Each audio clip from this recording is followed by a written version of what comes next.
Okay, let's dive right into this explainer and demystify the mechanics of how machines actually process, learn, and classify human language.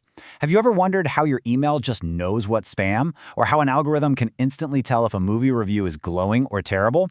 Well, today we're going to explore the complete life cycle of an algorithm known as logistic regression. We'll trace its journey all the way from raw data to a mathematical model, and finally look at its real-world consequences. Here is our roadmap for the life cycle of this algorithm. 1. The art of classification. 2. Turning words into math. 3. How the machine learns. 4. Grading the AI. And 5. Real-world harms and ethics. Let's jump in. Section 1. The art of classification. Categorizing the world. Let's start with the very first phase of our algorithm's life, which is basically making sense of a messy world through categorization. Classification is literally at the heart of all language processing. Consider this wonderfully whimsical quote from the writer Jorge Luis Borges. He imagined this mythical encyclopedia that classified animals into entirely absurd categories, like those that have just broken a flower vase or those that resemble flies from a distance. It's funny, right? But it brilliantly illustrates just how chaotic human classification can be, and it perfectly sets the stage for why we need algorithms to impose strict, mathematical order on our very messy world.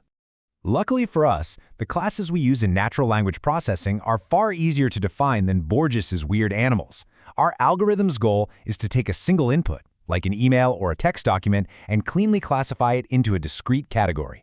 And this solves massive real-world problems. It powers sentiment analysis, figuring out if a review is positive or negative. It drives spam detection, separating the junk from your actual inbox. It's used for language identification and even authorship attribution, which is used in forensic analysis to figure out who wrote a specific piece of text. Section 2. Turning words into math, translating to equations. Moving right along to phase 2. Now that we know what we want to classify, how does a computer actually pull it off? Because, a computer doesn't understand words, it only understands numbers. So we have to build the algorithm's brain by translating text categories into mathematical equations. And to do this, we use a brilliant little tool called the sigmoid function. This is truly the beating heart of binary logistic regression.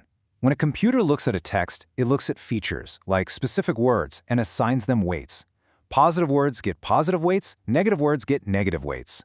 The machine adds all this up to get a single number representing the total evidence. But here's the catch. That number could be wildly huge or infinitely negative. The sigmoid function takes all that weighted evidence and mathematically transforms it into something we can actually use. Notice that giant S shape. The sigmoid function takes literally any real value and maps it strictly into a range between 0 and 1. So the crucial point here is that sigmoid takes a wild, infinite range of numbers and cleanly squashes them down into a simple, usable probability. It's perfect. If the sigmoid function outputs 0.85, the algorithm is basically saying it's 85% confident that an email is spam or that a movie review is positive. But what happens when we aren't just weighing two options on a scale, but dividing up probabilities like a pie chart? We use the sigmoid function when we're choosing between exactly two things, like spam versus not spam. That is known as binary logistic regression. But what if a movie review isn't just positive or negative, but maybe it's neutral? Or what if we're trying to predict the very next word out of thousands of possible words in a vocabulary? For that, we upgrade to multinomial logistic regression and use something called the softmax function. Softmax works just like sigmoid, but it squashes the values across multiple classes so that all their probabilities add up to exactly 1. Section 3. How the machine learns. Training the algorithm. Let's move into the third phase, the actual training. We have our math, but right out of the box, the algorithm doesn't know anything at all. Its weights are basically 0. We have to see how this builds into a system that actively learns from its own mistakes. Before a machine can improve, it needs a mistake meter. In machine learning, we call this the loss function, specifically cross-entropy loss. We feed the algorithm training data where humans have already provided the absolutely correct answers, which are known as gold labels. The algorithm takes a guess. The cross-entropy loss measures exactly how far the system's estimated probability was from the true, correct answer. Think about it. If the machine predicts 99% spam and it is spam, the loss is tiny. If it predicts 10% spam and it actually is spam, the loss is huge. Once the machine knows exactly how wrong it is, it has to fix it. To minimize that loss, we use a method called gradient descent. Visualize it like this. Imagine a blindfolded hiker trying to get to a river at the very bottom of a canyon. The hiker can't see a thing, so they feel the ground around them to find the direction where the slope is sloping the steepest downward. Then, they carefully take a step in that direction. In our algorithm, the gradient is that steepest slope. The machine computes the gradient of the loss function and updates its weights by stepping in the opposite direction of the error, moving closer and closer to the bottom of the canyon where the loss is 0.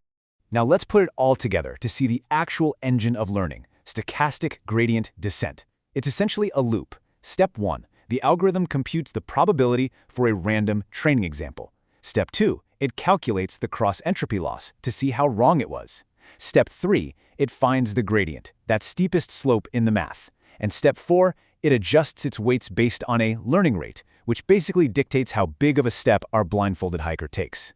By repeating these 4 steps over and over across millions of examples, the machine dynamically updates its weights, effectively learning how to predict much more accurately. Section 4. Grading the AI. Evaluating performance. Welcome to Phase 4. Our algorithm is fully trained, but we absolutely cannot just release it into the wild yet. We need to issue a report card. But standard grading metrics can lead us straight into a massive mathematical trap. You might be thinking we should just grade the AI on accuracy, like what percentage of things did it get right. But look at this wild example from our sources. Imagine the delicious pie company wants to find tweets about their pies in a sea of millions of unrelated tweets. Let's say only 100 out of a million tweets are actually about pie. If an algorithm stupidly guesses no pie every single time, it will get 999,900 true negatives. So it technically achieves 99.99% accuracy. But it's completely useless because it didn't find a single pie tweet. Accuracy totally fails us when the things we are looking for are rare. So, to avoid that accuracy trap, we use a confusion matrix. This visually breaks down exactly where the machine succeeded and where it was totally confused. It separates our results into 4 buckets: true positives, true negatives, false positives, and false negatives. By categorizing the errors this way, we can see if our system is being way too aggressive in flagging innocent things, which is a false positive, or if it's missing the targets entirely, a false negative.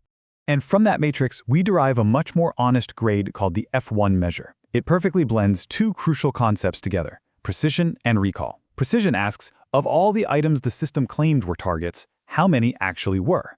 While recall asks, of all the actual targets in the data, how many did the system successfully find? The F1 measure is the harmonic mean of these 2 numbers. It essentially prevents algorithms from gaming the system, forcing them to be both accurate when they guess and thorough in finding exactly what we want. Section 5. Harms and Ethics. Real-world consequences. Finally, we reach Phase 5.